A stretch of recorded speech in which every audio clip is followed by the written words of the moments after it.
Socio optional में और other, ये आपको ना हर एक जगह जीएस में या कहीं भी आपको ये हेल्प करने वाला है कि आप कैसे अपने आंसर्स को बेहतर बनाएंगे। ठीक है, तो ये एक सिंपल सा ही मैं चाहता हूँ वीडियो रहे ताकि आपका जो सोचने का नज़रिया है वो बदले। तो यहाँ पर मैं सबसे पहले चाहता हूँ शुरू करना कि जब भी आपको ना यूपीएससी में सवाल नज़र आते हैं, यूपीएससी में जो क्वेश्चंस होते हैं वो ज़रूरी नहीं है, ऐसा नहीं है कि जो आप घर पर पढ़ के जाएंगे वैसे ही सवाल नज़र आए। ऑप्शनल में जनरली ऐसा हम कोशिश करते हैं कि हम क्वेश्चंस को इसी तरह से देखें जो यूपीएससी जिस तरह से पूछता है। एंड इसी तरह से मैं अगर बताऊं आपको, यूपीएससी में थोड़ी कंसिस्टेंसी अगर कहीं मेंटेन्ड है वो है ऑप्शनल्स में। तो ऑप्शनल को पर्टिकुलरली हम ठीक से यहाँ पर जज भी कर पाते हैं, गेस कर पाते हैं। फ्रेमवर्क्स में जब हम सोचना शुरू करते हैं आंसर्स भी अच्छे निकल पाते हैं। फ्रेमवर्क्स होते क्या हैं, सोचें कैसे, मैं आपको यही समझाने आया हूँ आज कि फ्रेमवर्क्स नामक चीज़ है क्या। तो इसीलिए पूरे के पूरे आज के इसका आइडिया ही सिर्फ यही है कि थिंक इन फ्रेमवर्क्स, कि फ्रेमवर्क्स होते क्या हैं। ठीक है, तो दोस्तों तो फ्रेमवर्क्स के बारे में शुरू करते हैं। और बिफोर यू बिगिन बस एक चीज़ का ध्यान रखना, चाहे वो ऑप्शनल हो, चाहे वो आपका जीएस हो, जो मर्जी एग्ज़ाम की किसी भी जगह पे आप जाओ पेपर देने, तो यहाँ पर जो एक चीज़ का बिल्कुल आपको हमेशा ध्यान रखना है वो है गर्ल का। मैंने इस पे वीडियो बनाया था, वो बहुत ज़्यादा उस पर जो वीडियो पे व्यूज़ भी आए थे। तो गर्ल फार्मूला कहते हैं उसको। गर्ल फार्मूला हमेशा हर एक यूपीएससी के कैंडिडेट को ज़रूरी है दिमाग में रखना। गर्ल फार्मूला सबसे पहले इन्फॉर्मेशन को गैदर करना, कि इन्फॉर्मेशन गैदर नहीं होगी तो आप आंसर लिख ही नहीं सकते। यूपीएससी लेवल एग्ज़ाम की बात कर रहा हूँ मैं यहाँ पर। तो यूपीएससी लेवल एग्ज़ाम की यहाँ पर जनरली तो आप इंफॉर्मेशन के बिना एग्जामिनर को बता ही नहीं सकते कि आपके पास है क्या। ठीक है, आप जो सवाल ही समझ नहीं आएंगे। मैं पहली बात तो ये बोल रहा हूँ, अगर इन्फॉर्मेशन गैदर नहीं है। दूसरी बात है इंटरनलाइज। इंफॉर्मेशन को गैदर करने से बहुत ज़्यादा कुछ हमारे पास ऐसे, अगर जो मैं बोलूँ कि मुझे अवार्ड नहीं मिलता इन्फॉर्मेशन गैदर करने का, अगर मुझे उसको याद करने का तरीका नहीं निकल रहा, इंटरनलाइज नहीं हो पाती। जब इंटरनलाइज होनी शुरू हो जाती है तो यहाँ पर ये एक चीज़ आती है जिसके लिए मैं आपको आज हेल्प करने वाला हूँ। I am giving you frameworks, mnemonics, है ना, ये सब चीज़ें बताने वाला हूँ कैसे हम याद करेंगे हमारे ऑप्शनल को। ठीक है, तो ये फ्रेमवर्क्स रिप्रोड्यूसिबल कैसे बनाएं कंटेंट को, हम अपने थ्रू आउट अपने सारे के सारे कोर्सेज में, लेक्चर्स में, वीडियोस, यूट्यूब पे, पेड में, जहाँ मर्जी हो, सिर्फ और सिर्फ इसी पर भी काम करते हैं। इन्फॉर्मेशन भी दें, कैसे उसको बच्चों को ईजी तरीके से समझाएं कि उनको इंटरनलाइज हो, उनके जहन में उतरे, उनको याद होनी शुरू हो जाए। एंड इस तरह के तरीके लेके चलें कि फ्रेमवर्क्स बनाएं कि वो चीज़ें रिप्रोड्यूस भी हो पाएँ और बच्चे उसको दोबारा एग्जाम में लिख पाएँ। एंड देन लाइट रखना मतलब बहुत इंफॉर्मेशन का ओवरलोड, बहुत सारी एक ही चीज़ पे 10 जगह से उसको पढ़ने की कोशिश, तो उससे तो लोड बहुत बढ़ता है। तो इसीलिए लाइट रखना इज़ वेरी वेरी इंपॉर्टेंट। तो इसलिए इंफॉर्मेशन गैदर, इंटरनलाइज करना, रिप्रोड्यूसिबल होना और लाइट रखना, ये चीज़ें बहुत ज़रूरी हैं। जब भी आप कभी कहीं दुविधा में फंस जाओ, इस चीज़ को दोबारा से इम्प्लीमेंट करना, गर्ल फार्मूला को, आपको पता चल जाएगा कि कई आराम से कॉन्सेप्ट आगे से आगे बढ़ जाते हैं। ठीक है, एंड रिटेन कर पाओगे, रैंक निकाल पाओगे। तो इसी चीज़ पे मैं आज काम करने वाला हूँ। ठीक है, आज का जो हमारा ये टॉपिक है, जो हमारे आज का जो जहाँ पे हम गैदर हुए सभी, इसके वीडियो में इसी बारे में बात करेंगे, रिप्रोड्यूसिबिलिटी कैसे बढ़ाएं। मैं ये जो कुछ फ्रेमवर्क्स हैं, कुछ निमोनिक्स हैं, निमोनिक्स आप सब ये शायद जानते होंगे ना, जो तरीके होते हैं हम याद करने के तरीके निकालते हैं। ठीक है, निमोनिक्स फ्रेमवर्क्स इसे मर्जी समझ लीजिए। इसके कैसे इसको इस्तेमाल करें और बनाते रहो, अपने नए बनाते रहो, लेकिन ब्रॉडर तरह से समझ के रखोगे अगर, तो ही आपका आंसर बढ़िया नज़र आएगा, सोशियोलॉजी में डेप्थ वाला नज़र आएगा। एंड मोस्ट इंपॉर्टेंटली मैं सिर्फ आपको चाहता हूँ बताना, सोशियोलॉजिकल नज़र आएगा। बहुत बार आपको लगेगा कि ये तो जीएस का सवाल है, जीएस पेपर 2 में हम देखते हैं, जैसे नॉट जीएस पेपर 2, सोशो के हम अपने पेपर 2 में देखते हैं बहुत से सवाल ऐसे होते हैं जो हमें लगता है जनरल स्टडीज़ के जैसे ही हैं, कि जीएस का सवाल तो पूछ लिया, तो अब क्या करूँ मैं इस केस में। तो जीएस का सवाल जैसे में हम क्या करेंगे, इसको सोशियोलॉजिकल बनाएंगे। सोशियोलॉजिकल बनाने के लिए हमें ये फ्रेमवर्क्स, ये निमोनिक्स हेल्प करेंगे। ठीक है दोस्तों, तो चलिए मैं यहाँ पे आगे बढ़ते हैं। सबसे जो कुछ चुनिंदा फ्रेमवर्क्स जो मैं बहुत ज़्यादा चाहता हूँ एक बच्चा जिसके दिमाग में, ये जो भी इस वीडियो को देख रहा है उसको दिमाग में घुस जाए, इंटरनलाइज हो जाए, रिप्रोड्यूस होने शुरू हो जाए, यही आज का जो एक छोटा सा सपना है। ओके दोस्तों, तो चलिए इनफॉर्मल सेक्टर, बहुत बार सवाल पूछा जाता है दोस्तों इनफॉर्मल सेक्टर पे, कि इनफॉर्मल सेक्टर, मैंने आपको शायद पहले भी बताया था कि हमने लेक्चर्स भी दिए। इनफॉर्मल फॉर्मल सेक्टर होता क्या है, एक ना सिंपल समझ के देखो। एक ना कोई एंथ्रोपोलॉजिस्ट थे, नाम था उनका कीथ हार्ट। ठीक है, कीथ हार्ट नाम याद रख लोगे, लिख दोगे, एग्जामिनर को लगेगा पढ़ लिख के आए हो।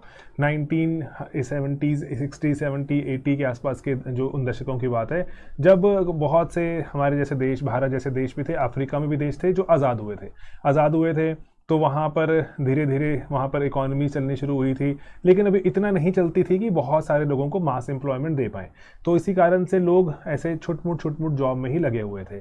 अब वहाँ पे कीथ हार्ट हैं, यूके के जो ये एंथ्रोपोलॉजिस्ट थे, ये जो विजिट करते हैं घाना, जगह का नाम का होता है घाना। मैं आपको सिर्फ कहानी से सुनाऊँ ताकि आपको थोड़ा याद हो जाए, ये कहानी सुन लेते हो चीज़ें जल्दी याद हो जाती हैं।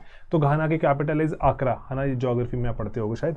तो घाना की कैपिटल है आकरा। आकरा विजिट करते हैं। आकरा में ऐसे जैसे हमारा देश भी लगा लो 1960-70s में जैसे हमारा देश था, वैसे ही घाना आकरा तब भी हुआ करता होगा, नया नया आज़ाद हुआ था। तो वहाँ पर जैसे मान लीजिए उनकी कैपिटल में घूम रहे हैं, वो ना जैसे देखते हैं कि अरे लंदन से काफ़ी डिफरेंट है ये घाना, आकरा बहुत डिफरेंट जगह है। तो वो आकरा में घूम रहे हैं, यहाँ वहाँ देख रहे हैं सब्जी मंडियाँ जो भी देख रहे हैं। तो वो कहते हैं कि अरे लंदन में तो ऐसी मंडी लगती ही नहीं, लंदन में तो ये फड़ी बाजार लगता ही नहीं है कि सड़क पे ही लोग कुछ सामान लेके बैठ जाते हैं, खरीद लो, मंडी बनाई हुई है पूरी। तो ये तो लंदन में तो बहुत ही डिफरेंट तरह से होता है। कह रहे हैं अच्छा क्या क्या फ़र्क है। जैसे कहते हैं सबसे पहली बात तो ये है कि यहाँ पर ये जो आंटी बैठी हैं फड़ी लगाकर, ही दुकान लगाकर, कोई गारंटी नहीं है कि कल आंटी को यहाँ जगह मिले, हो सकता है कोई और आके बैठ जाए, अंडरस्टैंडिंग वगैरह कुछ डेवलप कर ले कि नहीं यहाँ मैं बैठूंगी वहाँ बैठो, तो ऐसा हो जाए तो बात अलग है। लेकिन यूके में तो पक्का ही पक्का है, लंदन में, कि यार इस दुकान पे जगह पे मैं बैठूंगा तो ये मैंने इसका रेंट पे करता हूँ, मैं यहीं बैठूंगा। तो कहते हैं बड़े डिफरेंट मार्केट है, दिस इज नॉट फॉर्मल, ये फॉर्मल सिस्टम में नहीं चल रहा, दिस इज इनफॉर्मल, कि आपस में कोई दोस्ती यारी में कुछ कि भाई यहाँ मैं बैठूंगा, यहाँ मैं फूल बेचने की दुकान लगाऊंगा, आप वहाँ मछली बेच लेना और चलो आप वहाँ मसाले बेच लेना, ठीक है, ऐसे तो अंडरस्टैंडिंग में हो जाएगा, इनफॉर्मेलिटी। लेकिन फॉर्मल नहीं है, लिखित में नहीं है, सरकार से हमने कोई साइन नहीं किया हुआ या ऐसे हमने कोई उसका रेंट नहीं पे कर रहे कुछ भी। तो ऐसी एक मार्केट डेवलप हो गई है, एक अलग सा सेक्टर है। तो उन्होंने इस पर रिसर्च करनी शुरू करी, और जब इस पर रिसर्च करनी शुरू करी उन्होंने 4 फीचर्स निकाले। याद रखना, पेपर में बहुत ज़्यादा काम आते हैं। उसका कीवर्ड बनाया हुआ है सेल्फ। जैसे होता है ना, जैसे मदद की गुहार होती है हेल्प, ऐसे ही इनफॉर्मल सेक्टर है, ये सेल्फ बोलेगा, ठीक है। सेल्फ का कोई मतलब नहीं है ऑफ कोर्स, है ना, तो आप उसको कुछ और भी बना सकते हो। सेल्फ का मतलब क्या होता है कि स्किल लेवल लो होता है। जैसे जो भी लोग हैं जो इनफॉर्मल सेक्टर में काम करते हैं, लो स्किल लेवल पे काम करते हैं, skill level low. Formal sector में स्किल लेवल हाई, है ना, कि डिग्री चाहिए, ये वो एक्सेट्रा चाहिए, तभी जॉब मिलती है, तभी कुछ काम कर सकते हो। ओके, एंट्री आसान है, एंट्री आसान है कि मेरे को अगर सामान बेचना है, चादर वगैरह अपनी रेहड़ी लेकर आऊंगा, मैं वहां पर लगा के बेच सकता हूँ। कोई ऐसा नहीं है कि कोई मनाही नहीं है कि जितने लोग आ सकते हैं आके बैठ जाएं, है ना। एंट्री बैरियर होते ही नहीं, या एंट्री बहुत आसान कहते हैं, एंट्री इज ईजी। लेकिन जबकि मुझे अगर मार्केट में दुकान लगानी है, कोई शॉपिंग मॉल में दुकान लगानी है, बहुत सारे तामझाम पूरे करने पड़ते हैं। Entry is okay, it's not tough but it is not that easy, है ना। जो इनफॉर्मल सेक्टर में एंट्री बहुत ही आसान होती है, तो इसीलिए इसका ध्यान रखना है। एंड देन सेल्फ का SEL, L is labour. Labour कौन सी है? अब वो कहते हैं घाना में देखते हैं वो आकरा में कि जो यहाँ पे लोग ये बेच रहे हैं, ये शायद ना घाना के लोग, आकरा के लोग नहीं है, ये ना शायद अगल बगल के गांव, छोटे छोटे गांव से आए हैं। दिल्ली में भी आप देखते हो ऐसे कितनी सारी मंडी लगी हुई हैं, दिल्ली में, मुंबई में। तो मोस्टली जो वो लोग आके वहाँ पे छोटे छोटे जो वहाँ पे फड़ी लगाते हैं, कुछ चादर बिछा के कुछ सामान बेच रहे हैं, ऐसे कर रहे हैं, वो यूजुअली शहर में नहीं रहते होते, एज सच शहर के वहाँ पे रहने वाले नहीं होते, वो माइग्रेंट्स होते हैं, बाहर से आए होते हैं, कि वहाँ पर बस शहर में आके कुछ चाहते हैं बेचकर अपना जो गुजारा करना, ठीक है, ताकि हम कुछ 2 वक्त की रोटी कमा पाए, माइग्रेंट्स। तो इसलिए लेबर, L इज लेबर। कौन सा है लेबर? नॉट अपने वो वाला लेबर जो वहीं पर ही नेटिव है, लेबर है माइग्रेंट्स का, बाहर से आए हैं। एंड देन वो अगला जो नोट करते हैं, पे लेवल कितना है? काफ़ी कम, दे अर्न वेरी लेस। तो इसीलिए बहुत ही, यहाँ पर आप एक्स्ट्रा भी लिख सकते हो कहानी की, बहुत ही प्रीकेरियस मतलब ज़िंदगी बहुत दुविधा में गुजरती है। अगर हफ्ता भर भी बीमार हो जाएं तो बहुत ज़्यादा ज़िंदगी में दिक्कत आ सकती है कि खाने पीने के लाले पड़ सकते हैं, कि पैसा है ही नहीं, सेव किया ही नहीं हुआ, क्योंकि बहुत ही लो लेवल ऑफ इनकम्स हैं, सेविंग हो ही नहीं पाती, सिर्फ गुजारे वक्त चलती है, बच्चों की एजुकेशन नहीं हो पाती, एंड साइकिल चलता रहता है। तो इनफॉर्मल लेबर का बाहर निकल पाना बहुत मुश्किल होता है, सरकारें इसलिए हेल्प ना करें तो सारा समाज बहुत टाइम इनफॉर्मल लेबर में रह जाएगा, ऐसा कीथ हार्ट को लग रहा था। तो कीथ हार्ट ने इस पर लिखना शुरू किया, तो दुनिया भर में पॉलिसीज बननी शुरू हुई, गरीब कंट्रीज में पर्टिकुलरली। तो सेल्फ कभी नहीं भूलना, ठीक है, सेल्फ इज स्किल लेवल, है ना। ये एक फ्रेमवर्क बना दिया हमने, फ्रेमवर्क, रट्टा लगा लिया हमने सेल्फ पे लगाकर, लेकिन फ्रेमवर्क में चले। इनफॉर्मल सेक्टर की बात आएगी तो मैं इन 4 चीजों में काम करूंगा ही करूंगा। इन चीजों की स्किल की बात करूंगा, लो होती है, एंट्री आसान होती है, एंड लेबर कहाँ की है सर? लोकल है कि ये कहाँ की? सर माइग्रेंट्स है मोस्टली। पे लेवल लो है। इंटरव्यू में पूछें, जहां मर्जी पूछें, अब आपको ये याद हो जाएगा। ठीक है, तो इसीलिए इस पर काम करें, जरूरी चीज है। ठीक है, ओके। ऐसे में बहुत सारे कुछ निमोनिक्स लेकर आए, वही बताने वाला हूं आपको। ठीक है, ओके।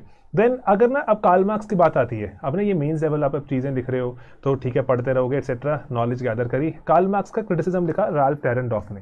राल्फ डेरेनडॉर्फ ना जो यूरोपियन यूनियन बना तो उसमें इंपॉर्टेंट उसने भूमिकाएं भी निभाई राल्फ डेरेनडॉर्फ ने पर्टिकुलरली बहुत आर्टिकल्स लिखे। ही वाज अ मिनिस्टर और काफी क्लोजली देख पाते थे सरकार को, और सरकार को देख पाते थे काफी ज्यादा क्लोजली, और रादर मार्क्सिस्ट आइडिया से देख पाते थे। अकेडमिशियन थे, पढ़े लिखे इंसान थे, लेकिन सरकार में काम भी करते थे। यूरोपियन यूनियन की जब सरकारें बन रही थी तब 1970s 80s 90s की जैसे अगर मैं बात करूं उस दशकों में, तो डेरेनडॉर्फ की क्लोज जो वहां पर प्रॉक्सिमिटी की, वहीं पर ही देख पाते थे चीजों को। तो ये ऑब्जर्व कर पा रहे थे कि सर कार्ल मार्क्स ने जो लिखा था ना वो सर बिल्कुल उसके उल्टा और है, बिल्कुल उसके उल्टा और है। कार्ल मार्क्स ने जैसे जैसे प्रेडिक्ट किया था रादर उससे उल्टा चल रहा है। तो ये अब डेरेनडॉर्फ क्या बोलते हैं यहाँ पर, डेरेनडॉर्फ का कीवर्ड बनाया हमने कि जैसे कार्ल मार्क्स बोलते हैं ना कि जैसे हाई क्लास लो क्लास, वो कह रहे हैं कि सर जैसे मान लो आप अमीर लोग हो, है ना, आप हाई क्लास लोग हो, आप व्हाट्सएप वगैरह यूज करते हो, मैं लो क्लास हूं तो मैं SMS यूज करता हूं, ऐसे याद कर लेना। ठीक है, LCSMS है क्रिटिसिज्म। कार्ल मार्क्स का कभी आपको सवाल आया कि कार्ल मार्क्स ये वो एटसेट्रा, तो उसका क्रिटिसिज्म लिखना हो, राल्फ डेरेनडॉर्फ के ये 5 पॉइंट बिल्कुल भी मत भूलना। ठीक है, कौन से हैं? LCSMS। कैसे? अब L लेबर। ठीक है, वो कह रहे हैं कि सर कार्ल मार्क्स ने कहा था रेवोल्यूशन आएगी, लेकिन सर लग नहीं रहा, मैं तो इतना क्लोजली यूरोपियन यूनियन को बनता देख रहा हूं, लग नहीं रहा सर रेवोल्यूशन नाम की कोई चीज आने वाली है। अब तो चीजें एकदम उल्टी दिशा में निकल पड़ी हैं। मैं समझाता हूं क्यों। पहला, वो बोलते हैं कि जो अगर एलसी में चलो, मैं कीवर्ड के हिसाब से नहीं चल रहा, सी कैपिटल। कह रहे सर कैपिटल डिकम्पोज हो गया है। डिकम्पोज का मतलब क्या होता है? कैपिटल डिकम्पोज का, अरे बहुत ही सरल मतलब है डिकम्पोज का। जैसे अगर आपने कंपनी बनानी होती है, अभी ऐसा तो नहीं है कि अमीर ही होगे तो ही कंपनी बना पाओगे, कंपनी बना लेते हो आप, कहीं से किसी से फंडिंग ले लेते हो आजकल, है ना, फंडिंग शुरू हो गई है, बैंक से उधार मिलने रिलेटिव आसान हो गए। आप बोलो मैं अच्छी जगह से, मैंने इंजीनियरिंग करी है, मैंने मेडिकल पढ़ा हुआ है, मैंने इस जगह से मैंने BA करी है, आपको सरकारें इतने लोन्स दे रही हैं आजकल। तो कैपिटल ऐसा नहीं है कि अगर अमीर हो तो ही आप फैक्ट्री चला सकते हो, बना सकते हो। कैपिटल डिकम्पोज हो गया है। शेयर बाजार समझो दोस्तों, शेयर बाजार में तो क्या हो रहा है कि मेरा पैसा तो बहुत ही कम होता है, बहुत सारे मेरे में जो लोग इन्वेस्ट करते हैं, छोटा इन्वेस्ट करते हैं, शेयर मार्केट सारा कैपिटल प्रोवाइड करते हैं, बोलते हैं सर चलाइए कंपनी, लगाइए कंपनी। कैपिटल तो डिकम्पोज हो गया। सिमिलरली लेबर डिकम्पोज हो गया। सर लेबर कैसे डिकम्पोज हो गया? अरे भाई जो कंपनी चला रहा है, CEO कहते हैं उसको, चीफ एग्जीक्यूटिव ऑफिसर। क्या वो मालिक है? सर जरूरी नहीं है हर बार मालिक ही CEO हो सकता है, लेकिन बहुत बार बड़ी बड़ी कंपनियों में जो CEOs हैं वो तो मालिक है ही नहीं है, वो तो एम्प्लॉइज हैं। अरे सर ये क्या बात कर रहे हो सर, वो एम्प्लॉई है? नहीं सर, CEO कैसे एम्प्लॉई? सर CEO होता तो एम्प्लॉई है, सैलरी पे काम करता है, करोड़ों रुपए सैलरी होती है, लेकिन CEO है तो एम्प्लॉई, मालिक तो नहीं है। अच्छा, तो लेकिन मालिक जैसे बिहेव करता है कि सारे डिसीजन लेगा, साइन करेगा, सब कुछ लोगों को गाइड करेगा, कौन सी मार्केटिंग कहाँ करनी है, कौन सा कहाँ पे क्या काम करना है ना, मल्टीपल चीजें समझाएगा। CEO बिहेव मालिक के जैसे करता है, लेकिन मालिक नहीं है तो लेबर ही। तो लेबर डिकम्पोज हो गई है, पता ही नहीं चलता कौन मालिक कौन लेबर, है ना। तो इसीलिए वो कह रहे हैं लेबर भी डिकम्पोज्ड है, पता ही नहीं कौन एम्प्लॉय कौन ओनर। Okay, then state. वो कह रहे थे कार्ल मार्क्स की स्टेट तो मिली भगत है। सर स्टेट तो कार्ल मार्क्स कहते थे कि वो तो अमीरों के फेवर में, उल्टा हो गया। स्टेट अगर बहुत गरीबों के फेवर ना करे, वेलफेयरिस्ट ना हो, तो स्टेट को हम अच्छा नहीं मानते। हम कहते हैं कि ये बेकार स्टेट है, ये सरकार बेकार सरकार है कि गरीबों के हित में नहीं सोचती। स्टेट इसलिए सरकार बहुत ज्यादा वेलफेयरिस्ट होती जा रही है दुनिया भर में, not only in India, not only in USA और UK, दुनिया भर में सरकारें वेलफेयरिस्ट हैं। एंड देन कार्ल मार्क्स ने बोला उसको उल्टा था, मिडिल क्लास। ठीक है, मिडिल क्लास कार्ल मार्क्स ने कहा था सर ये बनो ट्रायंगल, देखो कि जितने भी लोग होंगे या तो बस थोड़े से ऊपर अमीर या अत्यंत गरीब। इसका कोई नाम बता सकता है मुझे कमेंट्स में कि ये जो अत्यंत गरीब जो लोग थे, ये अत्यंत गरीब जो लोग थे, इसका क्या नाम रखा था कार्ल मार्क्स ने? कि ये देखो, ये तो टॉप में तो बहुत ही अमीर थे, तो कार्ल मार्क्स ने कहा था ये बहुत ही जो गरीब हो जाएंगे, यहाँ बीच में कोई बचेगा ही नहीं, बीच में कोई होगा ही नहीं। जो भी लोग होंगे यहाँ पे कहीं पर, वो सब या तो बहुत गरीब या थोड़े बहुत जो अमीर हो और अमीर हो जाएंगे। ठीक है, लंपन प्रोलेटेरिएट। अभिनेश पाठक, बिल्कुल ही सही बताया आपने। लंपन मतलब अत्यंत दुर्दयी इनकी दशा होगी, लंपन प्रोलेटेरिएट बन जाएंगे और इतनी बुरी हालात है, मिडिल क्लास नामक कोई चीज नहीं होगी। जबकि डायरनडॉफ कहते हैं सर दुनिया भर में उठा के देख लो, मिडिल क्लास बढ़ती ही जा रही है, भारत में बढ़ती जा रही है, चाइना में बढ़ती जा रही है, कम्युनिस्ट कंट्रीज हैं रशिया वहां बढ़ती जा रही है। तो कह रहे हैं कैसे सर कार्ल मार्क्स आप आजकल रेलिवेंट रह गए? तो मिडिल क्लास इमर्जिंग है, रादर अगर वर्ड यूज करना चाहते हो बुर्जुआनिंग, बुर्जुआनिंग मतलब फल फूल रही है, बड़ी हो रही है, भरपूर, ठीक है, बर्जुआन कर रही है, जैसे फूल खिलता है ना, फूल ऐसे खिल रही है। तो इसीलिए कहते हैं कार्ल मार्क्स जी आपने तो कहा था मिडिल क्लास खत्म हो जाएगी, या तो लोग बहुत छोटे से एकदम टिप पे रह जाएंगे, सुपर अमीर ऐसे अंबानी टाइप, एंड लेकिन यार सारी दुनिया बहुत गरीब हो जाएगी। कहते हैं सर तो हुआ ही नहीं। तो इसीलिए कार्ल मार्क्स का क्रिटिसिज्म में LCSMS, as is rather social mobility. Karl Marx ने कहा था इसलिए गरीब के घर गरीब गरीब गरीब गरीब गरीब होते रहेंगे, गरीब सिर्फ गरीब ही रहेगा, अमीर ही सिर्फ अमीर रहेगा, और ये बीच में लैडर ही नहीं होगी कि जा सकते हो आप, गरीब हो तो अमीर बन सकते हो, नहीं सर, सोशल मोबिलिटी हो रही है, हाई है, एजुकेशन बहुत सारे रास्ते खोलती है, कास्ट सिस्टम पर अटैक हुआ, रिजर्वेशन वगैरह सरकार ने प्रोवाइड करी, एंड बहुत सारे लोग जो कि हिस्टोरिकली बहुत ही दबे कुचले जो रखे गए दुनिया में, वो भी ऊपर आए। तो इसलिए हम क्या बोलते हैं सर, सोशल मोबिलिटी का हमारे पास बहुत सारे एग्जांपल्स हैं जो कि हाई रही। ठीक है, तो ये LCSMS भयंकर ऑसम एक हमारे पास एक क्रिटिसिज्म है कार्ल मार्क्स का। राल्फ डायरनडॉफ ने प्रैक्टिकली ऑब्जर्व किया, दो तीन एग्जांपल्स लिखो एंड नंबर क्यों नहीं मिलेंगे। ठीक है, तो ये सिंपल चीजों पर ही आप काम बनाए रखो और चीजें देखना कैसे आगे बढ़ती हैं। पॉवर्टी इरेडिकेशन, ये आज के अगर आप यहां तक पहुंच पाए तो you are a superstar, you are a rock star, आप सीरियस भी हो अपनी पढ़ाई को लेकर। तो पॉवर्टी इरेडिकेशन पॉलिसीज रहती हैं, ये मैं तो जगह जगह जहां पर भी मैं लेक्चर लेता हूं मेंस का, ये मेरा मन करता है कि मैं इसको बताऊं, क्योंकि ये GS में इतनी ज्यादा यूज होगी। GS में आपको GS2 में टॉपिक है गरीबी, पॉवर्टी टॉपिक है, GS3 में टॉपिक है फाइनेंशियल इंक्लूजन, है ना जी बिल्कुल, GS1 में सोशल इश्यूज में पॉवर्टी के सवाल पूछे जाते हैं, GS4 एथिक्स में आपको बार बार पूछा जाता है कि देश में ब्यूरोक्रेसी क्या क्या कर सकती है एक्सेट्रा गरीबी हटाने के लिए। तो एक ऐसा टॉपिक है किसी भी रंग में आपको बार बार नजर आएगा। तो इसीलिए अब सरकारी पॉलिसीज होती हैं हमेशा ही 4 तरह से चलती हैं। सरकारी पॉलिसीज गरीबी हटाने के लिए सिर्फ और सिर्फ 4 तरह से चलती हैं, पांचवा कोई तरीका ही नहीं है, यही 4 तरीके होते हैं जिसमें सरकारी पॉलिसीज बनती हैं। तो उसको हमने बस फ्रेमवर्क में बांध दिया, एंड इस फ्रेमवर्क को याद करना आसान है, आगे एग्जाम्पल लिखते रहो, बस बन गई बात, है ना, मजा आएगा। तो जो आप वो देखते हो ना, जैसे कोई पोर्नोग्राफिक कंटेंट होता है उस पर लिखा होता है NSFW not safe for work, है ना, तो ऐसे ही इसको याद करने के लिए हमने SFSW बना दिया कि इट इज सेफ, है ना, जो नॉट सेफ का हमने सेफ फॉर वर्क टाइप कुछ भी, जैसे मर्जी N की जगह हटा के हमने S लगा दिया ताकि याद करना है बस, और क्या, है ना, याद हो जाए, कीवर्ड निमोनिक बना दिया ताकि ईजी दिमाग में रिटेन रहे। तो बताऊँ ये वाला कौन सा है? ओके, मेडिकल सोशियोलॉजी में गरिमा राठी जी PhD कर रही हैं, that's is so nice. Okay, तो प्लीज आप भी अपने कुछ पर्सपेक्टिव शेयर कीजिएगा। ओके, मैं आपको पॉवर्टी इरेडिकेशन के बारे में एक बार बताता हूँ, ठीक है। ओके, SFSW 4 ही तरीके से सरकारी पॉलिसीज बनती हैं, तो ये ऑर्डर में नहीं है, ऑर्डर में लगा लेना आप, ठीक है। पहला है, समझ लो W की बात कर रहा हूँ, वेज एम्प्लॉयमेंट। सरकार कहती है कि ना गरीबी हटानी है ना आपको, तो गरीबी हटाने के लिए क्या कर सकते हो, सरकार आपको एम्प्लॉय रख ले, तनख्वाह दे दे, वेज एम्प्लॉयमेंट। लेकिन सबको तो सरकार एम्प्लॉय रख नहीं सकती सर, ऐसी स्कीम्स हैं जहां सरकार मास लेवल पे एम्प्लॉयमेंट देती है। कहाँ? मनरेगा में सरकार बोलती है कि अच्छा आ जाओ, ये छोटी मोटी कोई बिल्डिंग बना देते हैं, चलो ये छोटे मोटे कोई सड़क खोद देते हैं, कोई पॉन्ड तालाब एक्सेट्रा, ये वाला कोई काम, सोलर पैनल की सफाई, है ना, ये वो बहुत सारे तरह के काम है, सरकार जो दे देती है, वेज दे देती है, सरकार ही आपको तनख्वाह पे रख ले एंड पैसे देता रहे। ये गरीबी हटाने का बहुत अच्छा तरीका है कि वेज मिल जाएगी, अगर सैलरी ही नहीं आती थी, मैं गरीब था, थोड़ी सैलरी आएगी, गरीबी हटेगी।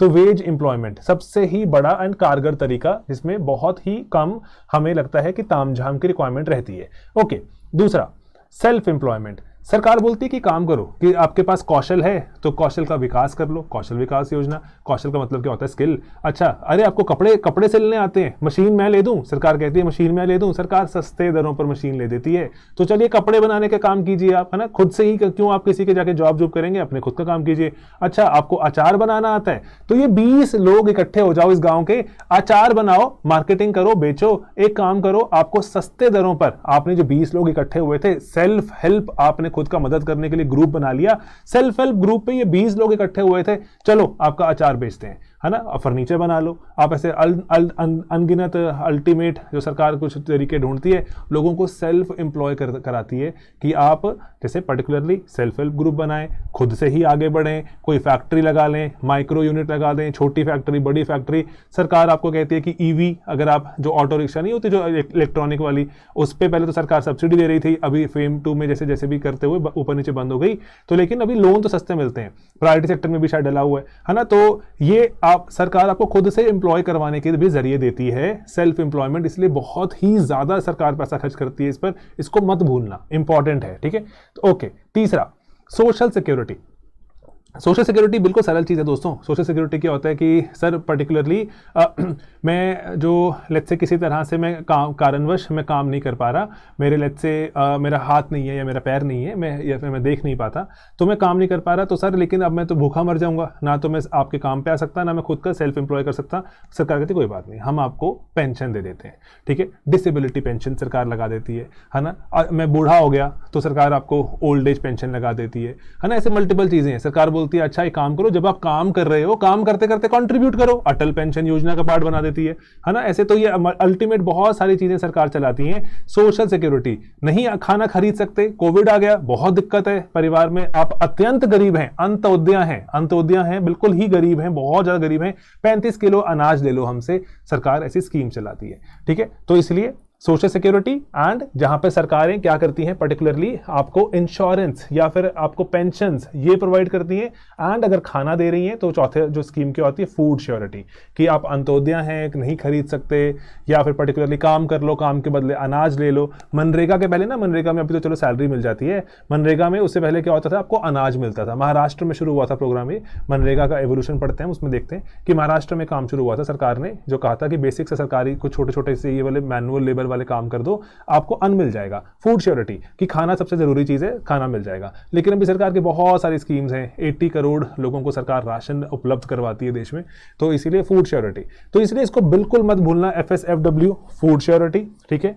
Social security, veg employment, self employment, जैसे भी सबसे ज्यादा जो सरकार खर्चा इस पर करती है, बाकी इन पर भी बहुत ज्यादा खर्चा होता है, लेकिन हमने देखा था इको सर्वे वगैरह में वेज एम्प्लॉयमेंट पे सरकार बहुत, मतलब स्कीम वाइज देखूं मैं, मनरेगा बहुत बड़ा कंपोनेंट है अभी भी सरकार का, 28-30 हज़ार करोड़ खर्च होता है शायद, है ना।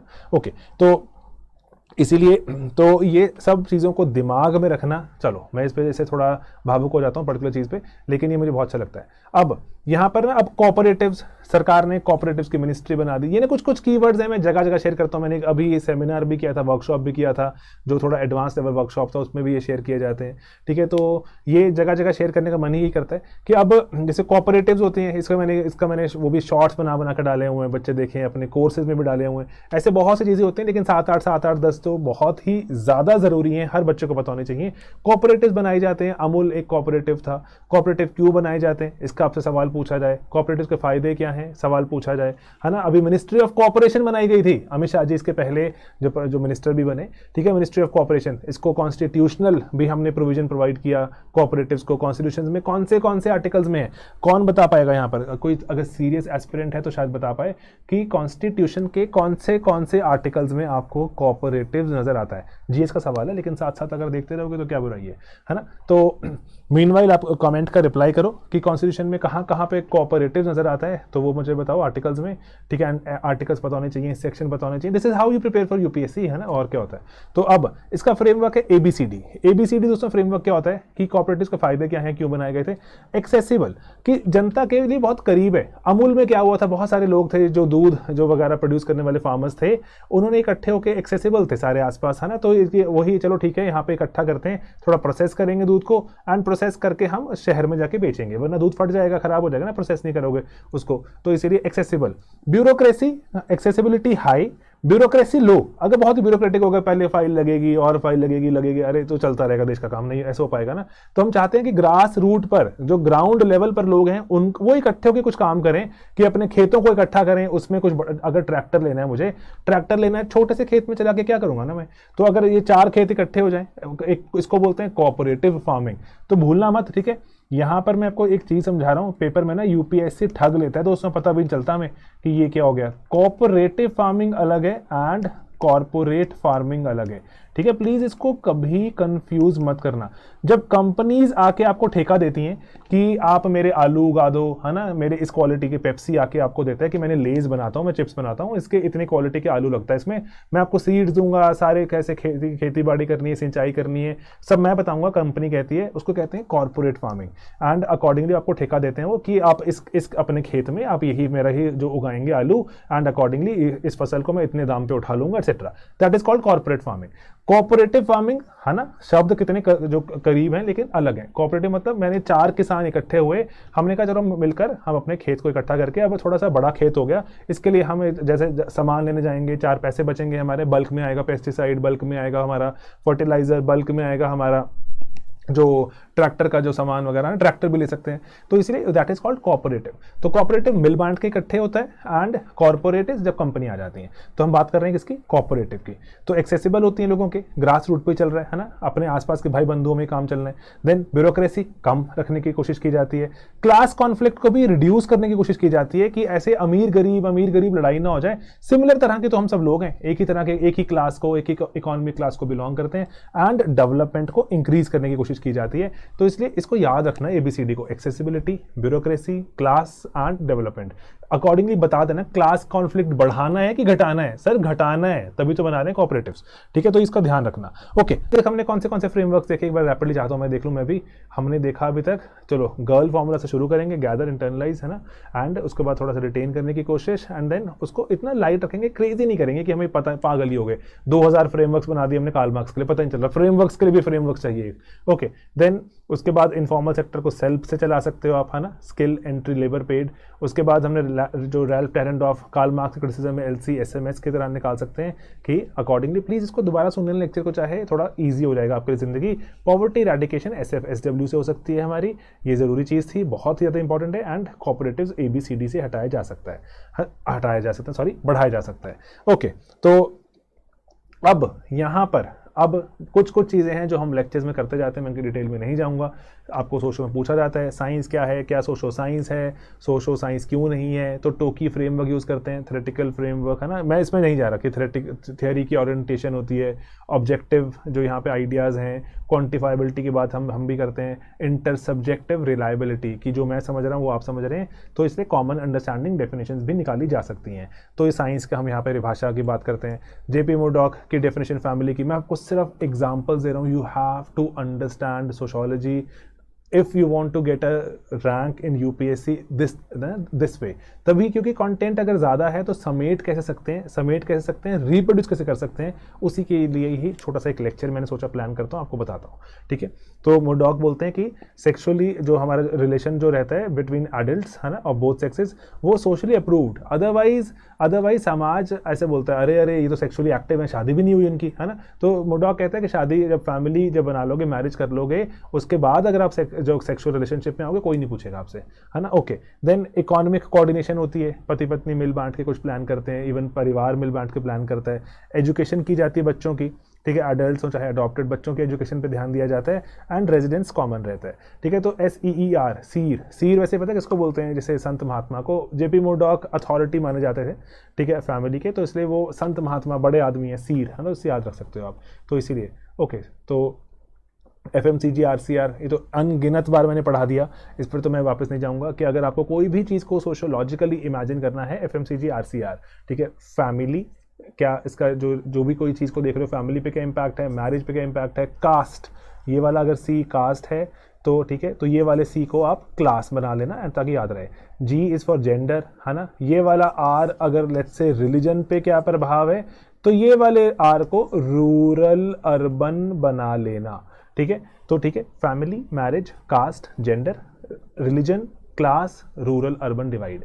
इसके सिवा भी और भी बहुत सारे रहते हैं वैसे FMCG RCR के बियॉन्ड, ठीक है। ओके, वेबर को याद करना है, सोशल एक्शन, टॉज, है ना, ट्रेडिशनल एक्शन, इफेक्टिव एक्शन, वर्ड रैशनल, जोएक रैशनल, ऐसे छोटे छोटे मैं चाहता हूँ बस चीज़ों को आप याद करने के तरीके भूलने नहीं है। पार्सन का सोशल एक्शन, EMI, क्या क्या होते हैं EMI दोस्तों, कोई बता सकता है कौन से एक्शन है पार्सन के सोशल एक्शन, EMI क्या क्या होंगे, बताओ जरा मुझे कॉमेंट में। ओके, पैटर्न वेरिएबल्स, अडाप्को फ्रेमवर्क, इस पर तो वीडियो पूरे बने पड़े हैं यूट्यूब पे एंड हमारे जितने पेड लेक्चर्स वगैरह पे, उसकी एप्लीकेशन अडाप्को को कहाँ लगाएं, यूनिवर्सिटी एज अ सिस्टम में अगर हम जो सवाल पूछा गया था हमसे प्री रिक्विजिट्स पूछा गया, AGIL फ्रेमवर्क, क्या हम AGIL अडाप्को को जोड़ के देख सकते हैं, ये सब चीज़ें जो मैं इसके डिटेल में नहीं जा रहा, this is not meant for that, हमने थोड़ा बताना है क्योंकि जो स्टैंडर्ड लेक्चर्स हैं। ओके ठीक है। एंड एक्शन सिस्टम में CSPO कल्चरल सोशल है ना, ये जो हम पर्सनैलिटी ऑर्गेनिज्मिक, तो ये 4 चीज़ें हमारे पास रहती हैं। एंड जो 3 I's बिल्कुल भी नहीं भूलना हमें, 3 I's इंस्टीट्यूशनलाइज, ठीक है, कि कोई ये भी आप जनरली फ्रेमवर्क कहीं भी यूज़ कर सकते हो, चाहे GS में, चाहे अपने आंसर राइटिंग essay में, चाहे है ना कहीं भी सोशो में, कि किसी भी चीज़ को लेट्स से आपसे पूछें कि कॉन्स्टिट्यूशन कैसे बदलाव लेकर आता है, साइंस कैसे बदलाव लेकर आती है, धर्म कैसे बदलाव लेकर आता है, या लॉ कैसे बदलाव लेकर आता है, इंस्टीट्यूशनलाइज की जाती हैं चीज़ें, फिर लोगों को समझाई जाती हैं कि ऐसा होगा, देखो कि लॉ ऐसा चलेगा, इंटरनलाइज की जाती हैं, ठीक है, इंस्टीट्यूशनलाइज्ड एंड इंटरनलाइज्ड। एंड उसके बाद अगर and I am forgetting the third I, okay चलो, तो ये इस पे भी मैंने एक कीवर्ड बनाया था, एक वो फ्रेमवर्क बनाया था मैंने, वैसे ये मैं आपको क्विकली देख के बताऊँ कौन सा है, institutionalisation, internalisation and okay that's so cool, मैं ही भूल गया। ओके तो कमेंट में बता दो कोई दोस्तों तो कि इंस्टीट्यूशनल, ओ सॉरी मैं शायद गलत दिशा में नहीं चला गया, ये 2 I's को हम यूज़ करते थे कहाँ पर, 2 I's फॉर जो पार्सन्स का, कि अगर कोई चीज़ पैटर्न वेरिएबल वाले मोड में मैं चला गया, किसी ने पैटर्न वेरिएबल लिखा था तो मैं 2 I's पे निकल गया, सॉरी।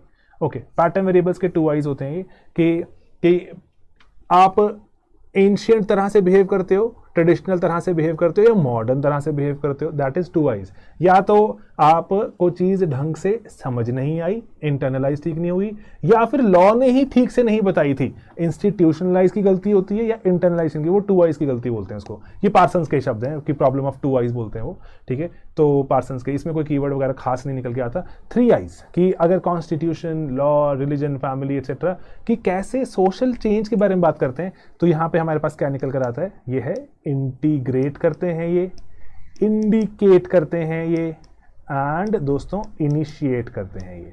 ओके तो इसलिए यहाँ पर ये 3 I's मत भूलना, ठीक है, इंटीग्रेट, इंडिकेट, इनिशिएट, कि चेंज को शुरुआत करना, चेंज हो रहा है या नहीं हो रहा, इंडिकेट करना, एंड अगर जो चेंज जो भी समाज बदलेगा उसको इंटीग्रेट करना, जोड़ के रखना। कॉन्स्टिट्यूशन, साइंस और लॉ तो ये बहुत ही ज़्यादा करते हैं, कि जैसे मान लो अब सिंपल सी चीज़ है कि टेक्नोलॉजी कुछ समाज में क्या क्या जो चेंज लेकर आ रही है, तो आप इस पर कोई सवाल आपको लिखने के लिए आ जाए टेक्नोलॉजी को, है ना, तो साइंस पे और वो एक्सेट्रा पे आ जाए, आसपास की ही बात हो रही है, तो इनिशिएट कुछ ना चीज़ें इनिशिएट करती है, जैसे ना विमेन की कैसे एम्पावरमेंट करी, आप वहाँ पे 3 I's लगाओ।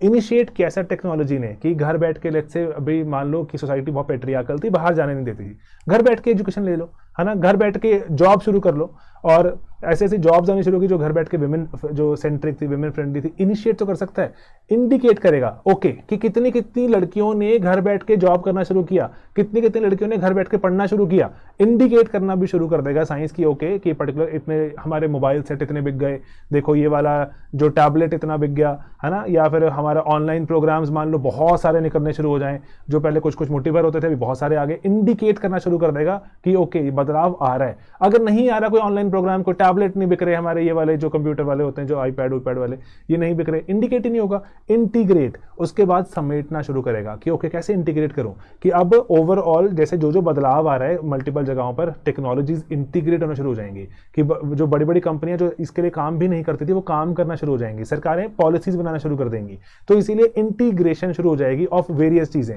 सिर्फ साइंस एंड टेक तक सीमित नहीं रहेगा, सरकारें इन्वॉल्व हो जाएंगी, परिवार इन्वॉल्व हो जाएंगे, चीजें बदलने शुरू हो जाएंगी। तो इसलिए initiator, indicator and integrator of anything, social change में anything, could be technology, could be law, could be constitution, could be religion, could be fundamentalism। तो ये फ्रेमवर्क ना बहुत ही एक बड़ा फ्रेमवर्क होता है, इसे मैं चाहता हूँ इसको यूज़ करो, ठीक है, दैट्स इट। तो दोस्तों दैट्स इट, तो पढ़ाई लिखाई जारी रखो, पढ़ते रहो, करो डॉट्स कनेक्ट करो, धीरे धीरे चीज़ें जुड़ेंगी, सोशो का यूज़ आप पाओगे, सोशो सिर्फ सीमित नहीं है सोशो तक, सोशो GS में जाती है, सोशो ऐसे में जाती है, नंबर निकालते हैं बच्चे, ठीक है दोस्तों। तो चलिए मिलेंगे अपने अगली जो वीडियोज़ में बहुत ही जल्द दोस्तों, और कोई सवाल एक्सेट्रा है तो प्लीज़ कमेंट करते रहना, I am just trying to reply to every comment, okay, चलो बाय बाय दोस्तों, टेक केयर।